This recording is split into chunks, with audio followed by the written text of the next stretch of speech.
ፈተና ሲባል ችግር ብቻ አይደለም ጸጋም ፈተና አንዳንዴ በችግር እንፈተናለን በበሽታ በኢኮኖሚ ጥረት በአካል መጉደል በሰው መሞት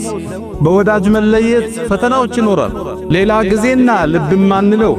የጸጋ ፈተና አላህ ሀብት ሲሰጥ ፈተና ጤንነት ሲሰጥ ልጆች ትዳር ሲሰምር ስራ ሲሰምር ይሄ ፈተና ወነብሉኩም بالشر والخير فتنة وإلينا ترجعون በመልካምም በመጥፎም እንፈትናችኋለን አለ አላህ ጸጋ ተሰጥቶት አመሰግናለህ ነው ይታያል